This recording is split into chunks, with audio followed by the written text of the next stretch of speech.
Hello everyone, आप सभी का हमारे YouTube channel US virtual campus में स्वागत है। बच्चों, आज के हमारा जो टॉपिक है जिस पर हम लोग बात करेंगे वो है फ्रेजल वर्ब्स। आज हम कुछ इंपॉर्टेंट फ्रेजल वर्ब्स के बारे में बात करेंगे जो कि सभी प्रकार के एग्जाम्स के लिए काफी इंपॉर्टेंट है, वो चाहे इंटरमीडिएट लेवल एग्जाम हो या वो ग्रेजुएट लेवल एग्जाम हो। हर एक प्रकार के एग्जाम्स में जिसमें कि इंग्लिश एक पेपर होता है उसमें ये फ्रेजल वर्ब्स काफी इंपॉर्टेंट होते हैं। इसके अलावा अगर हम एग्जाम्स के बारे में बात नहीं भी करें तो हम इंग्लिश में भी कुछ पढ़ते हैं या कुछ लिखते हैं तो ये फ्रेजल वर्ब्स काफी इंपॉर्टेंट ये होने वाले हैं। इंग्लिश न्यूज़पेपर्स आप देखिए, आप समाचार को आप सुनिए, आप इन चीजों को अगर देखते हैं, पढ़ते हैं, सुनते हैं तो ये सारे फ्रेजल वर्ब्स आपको मिलने वाले हैं। तो चलिए आज के इस वीडियो सेशन की शुरुआत करते हैं। हमारा जो फर्स्ट फ्रेजल वर्ब है इस वीडियो सेशन का वो है फॉल आउट विथ। ठीक है ना। देखिए, यदि कोई व्यक्ति किसी व्यक्ति से फॉल आउट विथ करता है, इसका मतलब है कि उससे वो झगड़ा करता है, बहस करता है और ऐसा करके वो अपना रिश्ता खराब कर लेता है, रिश्ता तोड़ देता है। ठीक है, तो मतलब फॉल आउट विथ का मतलब क्या होता है? झगड़ा करके मित्रता खत्म कर लेना, मित्रता समाप्त कर लेना। चलिए, इसके सिनोनिम्स अगर हम फॉल आउट विथ का इस्तेमाल नहीं करें और इसी चीज को अगर हम दूसरे वर्ड से बनाते हैं तो इसके जो इंपॉर्टेंट सिनोनिम्स है वो क्वारेल है, आर्ग्यू है। क्वारेल मतलब झगड़ा करना, आर्ग्यू मतलब बहस करना, जैसा आप जानते हैं। चलिए इसको हम सेंटेंस के अंदर देखते हैं कि हम एक सेंटेंस में फॉल आउट विथ का इस्तेमाल कैसे करेंगे। हमको कहना है कि उसने अपने मित्रों से झगड़ा कर लिया है, मतलब मित्र से झगड़ा कर लिया है, जाहिर सी बात है कि वो रिश्ते वो खत्म, मतलब रिश्ता तोड़ दिया है, मतलब झगड़ा करके रिश्ता तोड़ दिया। हमको ऐसे कहना है उसने अपने मित्रों से, दोस्तों से झगड़ा कर लिया, हमको ऐसा लिखना है। चलिए, उसने अपने दोस्तों से झगड़ा कर लिया है और ऐसा करके झगड़ा करके जो दोस्ती यारी है वो खत्म कर लिया है। ठीक है ना, उसने अपने दोस्तों से झगड़ा कर लिया है। चलिए, हमको ऐसा बात कहना है। चलिए, अब इसको हम फॉल आउट विथ से भी बना सकते हैं, क्वारल से, आर्ग्यू से, सारे मतलब कहने का तात्पर्य कि फ्रेजल वर्ब्स के अलावा भी बहुत सारे ऐसे वर्ब्स हैं जो ये सेंटेंस को बनाने में मददगार होंगे। चलिए, फ्रेजल वर्ब का यूज करके बनाना है तो ये परफेक्ट टेंस है। इसको हम कैसे लिखेंगे? He has.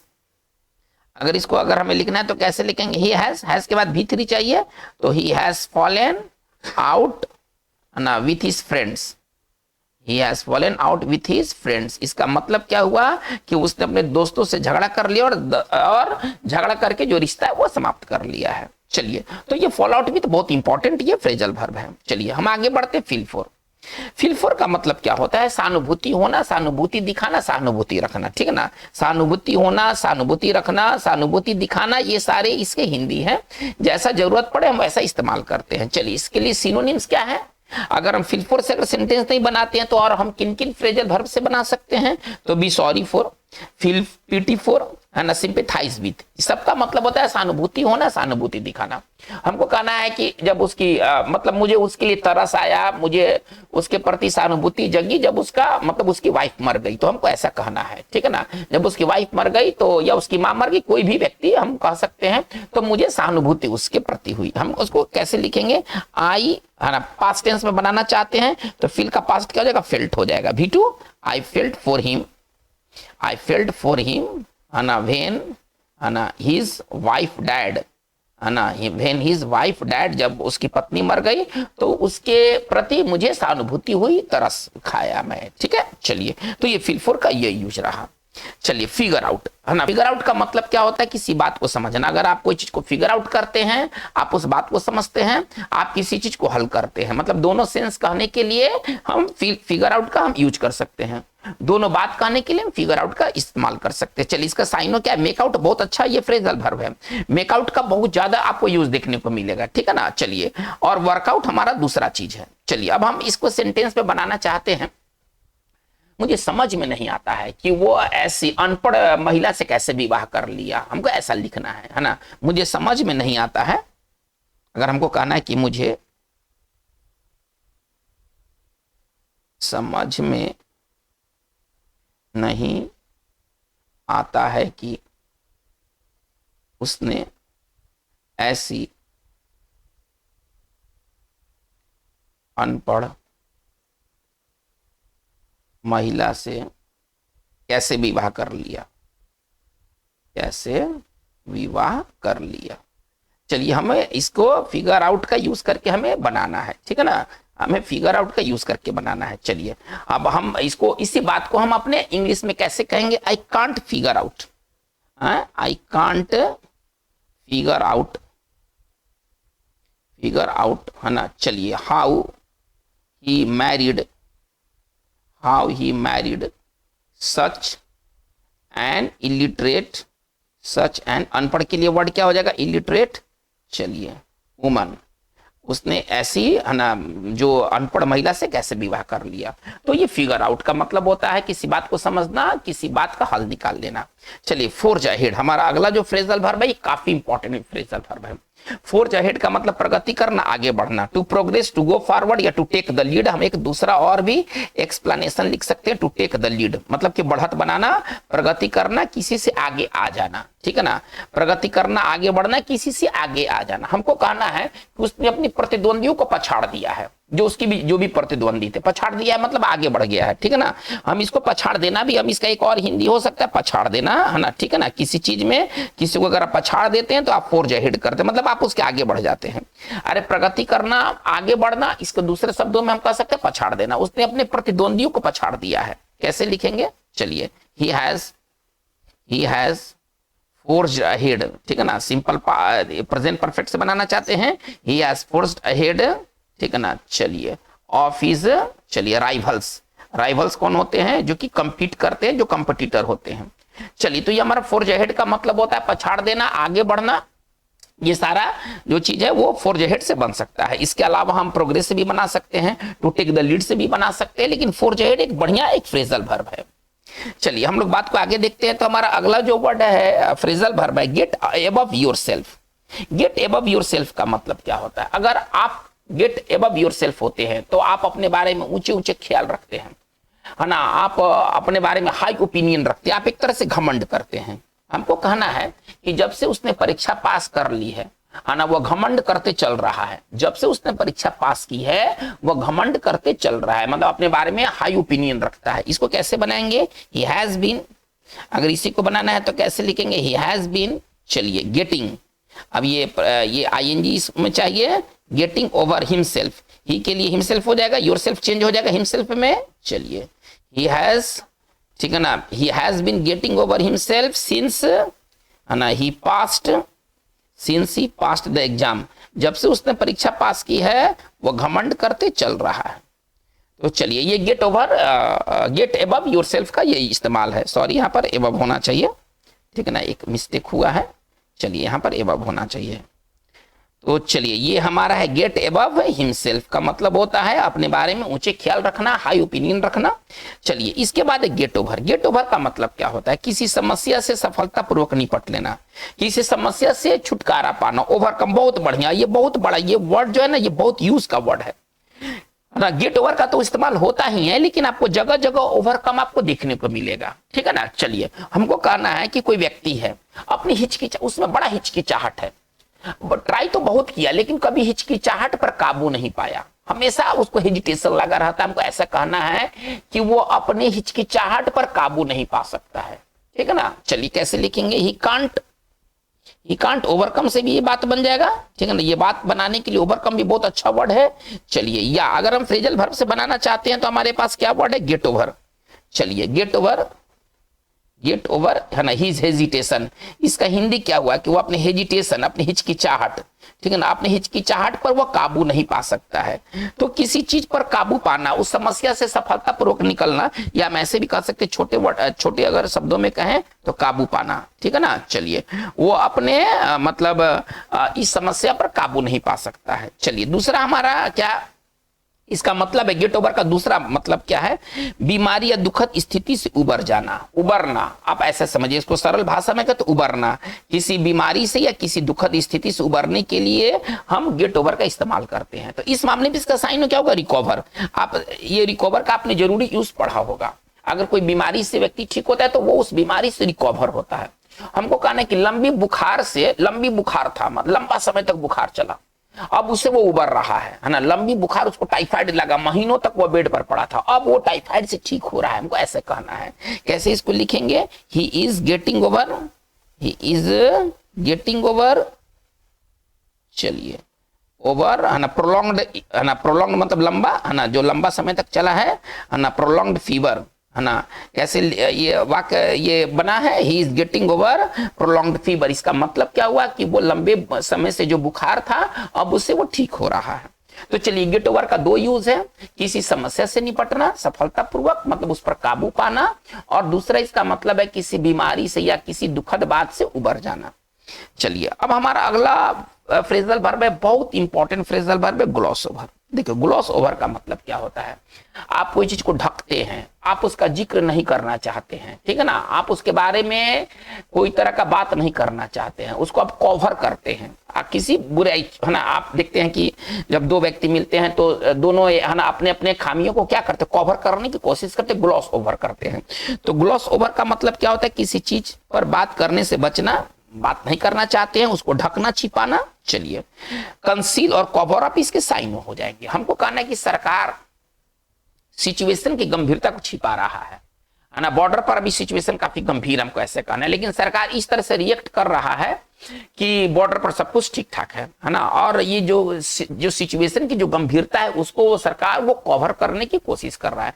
हमको ऐसा कहना है कि सरकार है ना सीमा रेखा पर स्थिति की गंभीरता को छिपाने की कोशिश कर रहा है। अगर हमको ऐसे कहना है कि सरकार सीमा रेखा पर है ना स्थिति की गंभीरता, क्या गंभीर स्थिति है, गंभीरता को ढक रहा है, मतलब छिपा रहा है, मतलब ढक रहा है। चलिए ढक रहा है, डर रही है, जो भी आपको रहा है, रही, जो भी आपको लिखना आप लिख सकते हैं। ये तो हिंदी केवल समझने के लिए है, हमें तो मेनली इंग्लिश पर ध्यान देना है।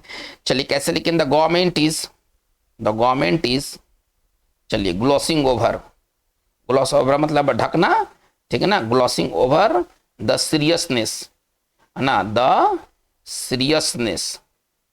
सीरियसनेस ऑफ द सिचुएशन है ना, सीरियसनेस ऑफ द सिचुएशन, ये सिचुएशन है अलोंग द है ना, या ऑन द हम लिख सकते हैं, ऑन द बॉर्डर। चलिए तो ये हमारा ग्लॉस ओवर, अगर आप कोई चीज को ग्लॉस ओवर करते हैं तो इसका मतलब होता है कि आप उसको ढकते हैं, छिपाते हैं किसी गलत बात को। चलिए ये फ्रेजल नंबर हमारा 8 है ना, इसको कहते हैं ग्लोबल डाउन या ग्लोबल अप। देखिए ग्लोबल डाउन का मतलब क्या होता है ना, कि किसी चीज को भकोस देना, मुंह में भर के चपर चपर खाना, आप ऐसे समझिए। अगर आप कोई चीज को मुंह में भर के चपर चपर खाते हैं तो आप उसको ग्लोबल डाउन करते हैं या ग्लोबल अप करते हैं। इसके लिए एक सिंपल बात हम लोग अपने भाषा में कहते हैं भकोसना, ठीक है ना, मुंह में पूरा भर लेना, इसके बाद खाना। चलिए टू ईट वेरी क्विकली, अब हमको ऐसा कहना है कि वो सारा अपना लंच गटक गया है ना, जल्दी जल्दी खा लिया, घर से निकल गया। हमको कैसे लिखेंगे, ही गोबल्ड अप, ठीक है ना, हिज लंच, यहाँ पर हम अप या डाउन हम दोनों में से इस्तेमाल कर सकते हैं।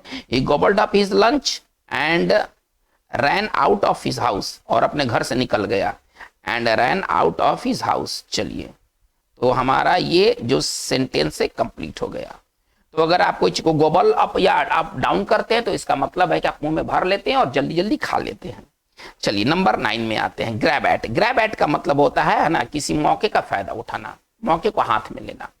अगर आप ग्रैब एट करते हैं तो आप उसको हाथ में लेते हैं, ठीक है। चलिए हमको कहना है कि यदि मैं तुम्हारे जगह पर होता तो मल्टीनेशनल कंपनी में काम करने का जो चांस मिला था तुम्हें, अगर मैं तुम्हारी जगह पर होता तो मैं उसे एकदम ग्रैब कर लेता, हाथ से पकड़ लेता। हमको ये कहना है कि मैं उस चांस को हाथ से पकड़ लेता जो चांस था मल्टीनेशनल कंपनी में काम करने का। हमको ऐसे कहना है। चलिए मैं यदि तुम्हारी जगह पर होता कैसे लिखूंगा, इफ आई वर यू, है ना, यदि मैं तुम्हारी जगह पर होता। चलिए I would grab at the chance of working with ए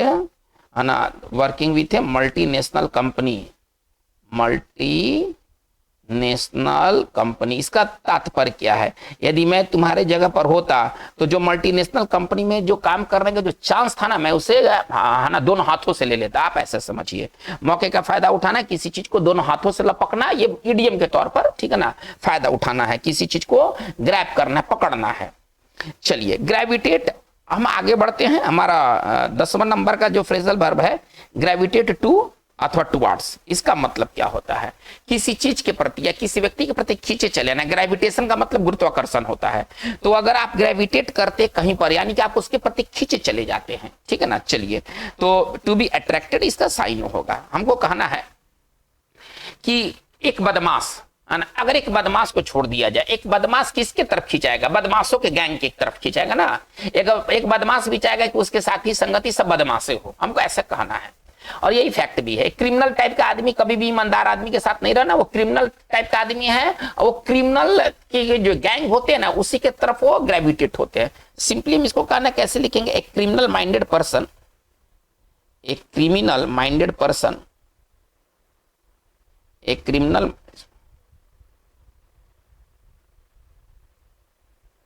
हमको कहना है criminal minded person gravitate towards, gravitates towards a gang of criminals, ठीक है ना, ए गैंग ऑफ क्रिमिनल्स। तो जो क्रिमिनल माइंडेड पर्सन होते हैं वो क्रिमिनलों के गैंग की तरफ खींचे चले जाते हैं। जैसे डॉग के गैंग के प्रति खींचे चला जाता है, तो वैसे क्रिमिनल भी क्रिमिनल के जो गैंग होते हैं, उनके जो टीम होते हैं, उनके प्रति वो खींचा जाता है। तो ये हमारा ग्रेविटेट टुवार्ड्स है ना। चलिए, तो मतलब किसी चीज के प्रति खींचा जाना। चलिए, हैमर आउट। हैमर आउट का मतलब क्या होता है? बहुत अच्छा ये इडियम, सॉरी ये फ्रेजल वर्ब है, बहुत अच्छा ये फ्रेजल वर्ब है हैमर आउट। हैमर आउट का मतलब होता है कोई योजना बनाना, कोई सहमति को बनाना, ठीक है ना। हमको कहना है कि सहमति बनाने में, किसी चीज को लेकर के एग्रीमेंट बनाने में काफी समय लगा, काफी दिन ले लिया। हमको लिखना है इट टुक है ना several days, it took several days to hammer out an agreement, ठीक है ना, to hammer out an agreement. इसका हिंदी क्या निकलेगा कि एक एग्रीमेंट को, है ना, एग्रीमेंट को बनाने में काफी समय लगा, ठीक है। तो चलिए, हैमर आउट का मतलब क्या होता है? योजना या सहमति बनाना। अब इसके लिए सिनोनिम्स क्या है? To discuss, a plan, a deal, है ना, एटसेट्रा। तो अगर आप कोई चीज को हैमर आउट करते, कोई प्लान को हैमर आउट करते हैं, तो आप उसको बनाते हैं, ठीक है ना। चलिए, हमारा अगला जो फ्रेजल वर्ब है वो हैंग अबाउट अथवा हैंग अराउंड। इसका मतलब होता है इंतजार करना, समय बिताना, है ना। आप किसी के इंतजार करते हैं तो आप हैंग अबाउट अथवा हैंग अराउंड करते हैं। चलिए, इसका सिनोनिम्स क्या है? Loiter, wait, spend time. हमको कहना है कि मैं तुम्हारा इंतजार करते करते, तुम्हारे इंतजार करते करते मैं उब गया हूं, हमको ऐसा लिखना है ना। तुम्हारा इंतजार करते करते मैं उब गया, हमको ऐसा लिखना है। कैसे लिखूंगा? I got sick of. चलिए, अब हमारा इंतजार करने के लिए क्या वर्ड है? हैंग अबाउट अथवा हैंग अराउंड। हम दोनों में से किसी भी हम का इस्तेमाल कर सकते हैं। चलिए, आई गॉट सिक ऑफ मतलब मैं उब गया, ठीक है ना। चलिए, हैंगिंग अराउंड, चलिए, अथवा अबाउट भी, हैंगिंग अबाउट अथवा अराउंड, ठीक है ना। वेटिंग फॉर यू, मैं तुम्हारा इंतजार करते करते मैं उब गया। चलिए, हम आगे बढ़ते। हैंगअप। हैंगअप का मतलब क्या होता है? एकाएक फोन काट देना, ठीक है ना। चलिए, ठीक है ना। हैंगअप का मतलब क्या होता है? एकाएक फोन काट देना, बात करते करते फोन को काट देना, उसको हैंगअप कहते हैं, ठीक है। चलिए, to end a telephone conversation, इसका एक्सप्लेनेशन होगा।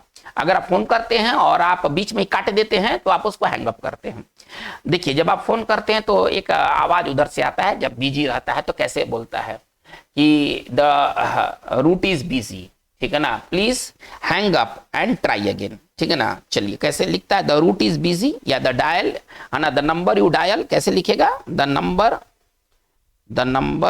है ना यू डायल्ड, जो नंबर को आपने डायल किया है, the number you dialled is busy, है ना, जिस नंबर को आपने डायल किया है वो बिजी है, प्लीज। वो आगे क्या बोलता है वहां से? प्लीज, ठीक है ना, हैंग अप मतलब फोन को आप काट दें, एंड ट्राई अगेन, और फिर से आप कोशिश करें, एंड ट्राई अगेन। तो ये है हैंग अप। अगर आप हैंग अप करते हैं तो आप बात करते करते फोन काट देते हैं। हमें कहना है कि मैंने कहा गुड बाय और फोन काट दिया, ठीक है ना। हमको कहना है कि मैंने कहा गुड बाय और फोन काट दिया। हम कैसे लिखेंगे? आई सेड गुड बाय, ठीक है ना, एंड हैंग्ड अप, और फोन को काट दिया। चलिए, तो ये हमारा हैंगअप का मतलब क्या होता है ना, एकाएक फोन काट देना, बात करते करते फोन काट देना। चलिए, इंपिंज ऑन, हमारा 14वां जो फ्रेजल वर्ब है, इंपिंज ऑन अथवा अपॉन। देखिए, अगर आप अगर एक चीज अगर दूसरे चीज को इंपिंज ऑन करता है तो उस पर वह नकारात्मक असर डालता है, नकारात्मक प्रभाव डालता है। इंपिंज ऑन अथवा अपॉन का मतलब होता है नकारात्मक असर अथवा प्रभाव डालना, ठीक है ना। चलिए, कैसे इसका एक्सप्लेनेशन है, to have a bad effect. हमको कहना है कि कोई व्यक्ति है ना, अपने पर्सनल जो जीवन है, पर्सनल उसका लाइफ है, तो पर्सनल प्रॉब्लम जो उसकी निजी समस्या है, वो उसका असर काम पर नहीं पड़ता है, उसके काम पर नहीं पड़ता है, काम उसका अलग है और उसकी निजी समस्या अलग है। वो कभी अलाउ नहीं करता है कि उसकी निजी समस्या जो है उसके काम को प्रभावित करे। चलिए, हमको यही बात कहना है। हम कैसे लिखेंगे, he doesn't allow, he doesn't allow, ठीक है ना, his personal problems, his personal problems, he doesn't allow his personal problems to impinge on his work। चलिए, इसका मतलब क्या निकलेगा कि वो कभी होने नहीं देता है, अपने पर्सनल समस्या को कभी भी वो मतलब उसका नकारात्मक असर कभी अपने काम पर पड़ने नहीं देता है। चलिए, तो ये इंपिंज ऑन अथवा अपॉन हम दोनों में से हम किसी का इस्तेमाल कर सकते हैं। आइए, हमारा अगला जो फ्रेजल वर्ब है वह है इन्फ्रिंज ऑन। इन्फ्रिंज का मतलब क्या होता है, हनन करना, सीमित करना किसी के अधिकार को, किसी की आजादी को, ठीक है ना। अगर आप किसी की आजादी को, अधिकार को छीनते हैं तो आप उसको क्या करते हैं, इन्फ्रिंज ऑन करते हैं। सरकार पर आरोप है कि सरकार लोगों के अधिकारों का हनन कर रही है। हमको ऐसा कहना है सेंटेंस के तौर पर कि सरकार पर आरोप है कि सरकार जो है वो लोगों के अधिकारों का हनन कर रही है। कैसे लिखेंगे, द गवर्नमेंट इज, इसी को लिखना है तो कैसे लिखेंगे, the government is accused of, सरकार पर आरोप लगाया गया है, ऑफ इंफ्रिंजिंग, है ना, ऑफ प्रीपोजिशन है, बिफोर होना चाहिए, है ना, ऑफ इंफ्रिंजिंग ऑन, है ना, ऑन, है ना, पीपल्स राइट, है ना, वो लोगों के अधिकारों का हनन कर रही है, ऐसा मतलब सरकार पर आरोप लगाया जा रहा है।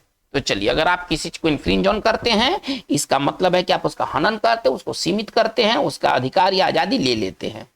चलिए, हम आगे आते हैं आयरन आउट। आयरन आउट का मतलब क्या होता है, अगर आप मतभेद, कठिनाई, कोई समस्या को आयरन आउट करते हैं तो मतलब आप उसको दूर करते हैं, ठीक है ना, डिफरेंसेस को ना आयरन आउट किया जाता है।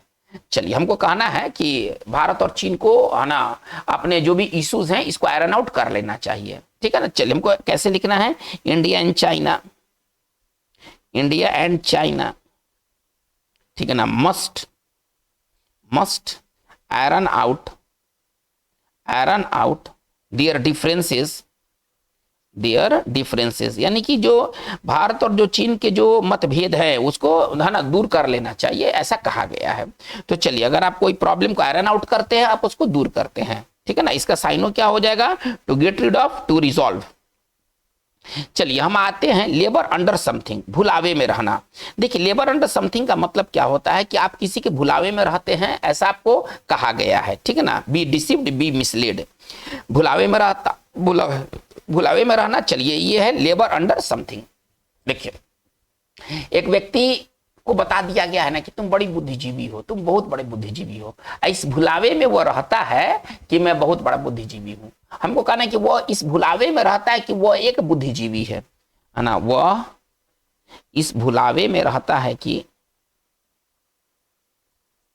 भुलावे में रहता है कि वह एक बुद्धिजीवी है, वह एक बुद्धिजीवी है। लोग उसको बुद्धिजीवी कहते हैं, तो वो भी सोचता है ना कि भाई मैं तो बुद्धिजीवी हूं, लेकिन एक्चुअली वो बुद्धिजीवी नहीं है, लेकिन लोगों द्वारा ऐसा मिसलीड किया गया है, लोग उसको बुद्धिजीवी कह करके पुकारते हैं। अब उसको लगता है कि भाई मैं बुद्धिजीवी हूं, एक्चुअली वो बुद्धिजीवी नहीं है, वो इस भुलावे में रहता है कि वो एक बुद्धिजीवी है। कैसे लिखूंगा इसको, ही इज, या हम ऐसे लिख सकते हैं, ही लेबर्स है ना, under the impression, he labours under the impression, ठीक है ना, that he is an intellectual, that he is an intellectual. तो ये हमारा वर्ड रहा लेबर अगेंस्ट समथिंग, ठीक है। चलिए, आते हैं लेस आउट। हमारा अगला फ्रेजल वर्ब है लेस आउट। आप ये समझिए कि ये पेपर के लिए ना ब्रांडेड एकदम फ्रेजल वर्ब है। पेपर में ये नित्य प्रतिदिन ये आने वाले फ्रेजल वर्ब है। आलोचना करना, बरस पड़ना, ये तो आम चीज है। आप देखेंगे कि कोर्ट ने सरकार की फटकार लगाई है ना, केंद्र सरकार ने राज्य सरकार की फटकार लगाई, सरकार ने विपक्षी की फटकार लगाई। तो फटकार लगाना, अपना आलोचना करना, बरस पड़ना, फटकार लगाना, आप समझते हैं कि फटकार लगाना क्या होता है, ठीक है ना। चलिए, और ये सब के लिए हम लोग इस्तेमाल करते हैं लेस आउट का। हमको बस लिखना है कि the court, the court लेस्ड out लिखिए। हमको कहना है कि है ना कोर्ट ने है ना सरकार की फटकार लगाई, है ना, लेस्ड आउट एट द गवर्नमेंट। चलिए, बात को हम आगे कैरी कर सकते हैं। बस इतना काफी है समझने के लिए कि वर्ड का यूज कैसे हो रहा है, केवल आप ऐसा समझिए, ठीक है ना। चलिए, हम आते ले डाउन।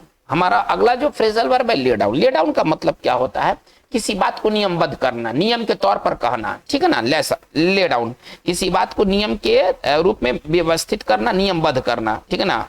चलिए, इसका एक्सप्लेनेशन क्या है? टू स्टेट ऑफिशियली, कोई बात को अगर आप ऑफिशियली वे में करते हैं तो आप उसको ले डाउन करते हैं। ले डाउन का मतलब लिखना, कोई नियम कानून का ना आप नियमबद्ध करना। अगर आप कुछ को ले डाउन करते हैं तो आप उसको नियम के तौर पर आप कहते हैं। जैसे कि देखिए, हमारा संविधान हमें बहुत सारे है ना अधिकार दिए रखे हैं, लेकिन नियम के तौर पर ना आपको एक लिखित ये चीज है, ठीक है ना। कैसे लिखेंगे? आवर कॉन्स्टिट्यूशन, यही लिखना है तो कैसे लिखेंगे? आवर कॉन्स्टिट्यूशन लेज डाउन, नहीं, आवर कॉन्स्टिट्यूशन लेज डाउन है ना several fundamental rights, several fundamental rights. इसका हिंदी क्या हुआ कि हमारे संविधान ने है ना कई प्रकार के है ना मौलिक अधिकारों का चर्चा कर रखा है नियम के तौर पर। चलिए, लॉर्ड इट ओवर समवन, इसका मतलब क्या होता है? देखिए, अगर आप किसी पर लॉर्ड इट ओवर करते हैं, मतलब आप उस पर रौब जमाते और रौब गांठते हैं, ठीक है ना, आप उस पर हावी रहते हैं, तो टू डोमिनेट ओवर इसका साइन हो जाएगा। इसका एक्सप्लेनेशन एक और है, to behave in a superior way, आप अपने आप को सुपीरियर समझते हैं, आप है ना किसी पर रौब जमाते हैं। जैसे कि वो एक आदमी है, अपने जूनियर स्टाफ, उसके जो भी जूनियर स्टाफ है ना, तो जूनियर स्टाफ पर रोब जमाने में ना उसको अच्छा लगता है, हमको ऐसा कहना है। कैसे लिखेंगे? He likes to lord it over, है ना, lord it over his junior staff, his junior staff. चलिए, इसका हिंदी क्या हुआ कि वो अपने जो जूनियर स्टाफ है उस पर रोब जमाने में उसको मजा आता है। तो बच्चों, आज का हमारा फ्रेजल वर्ब का ये 20 टॉप फ्रेजल वर्ब्स का वीडियो रहा। ये सभी जो फ्रेजल वर्ब्स है वो आपके आगे आने वाले एग्जाम्स के लिए काफी इंपॉर्टेंट साबित होंगे। इसके अलावा ये हमारे दैनिक जीवन में भी यूज होने वाले फ्रेजल वर्ब है। अगर आप नए हैं, इस चैनल को सब्सक्राइब नहीं किया है, तो काइंडली आप इसे कर ले। आप अपने जो भी आपके आइडिया हैं वीडियो के बारे में, आप उसे कमेंट बॉक्स में जरूर दें, ताकि वीडियो में और सुधार लाया जा सके। आज की बात बस इतना ही। Thank you very much.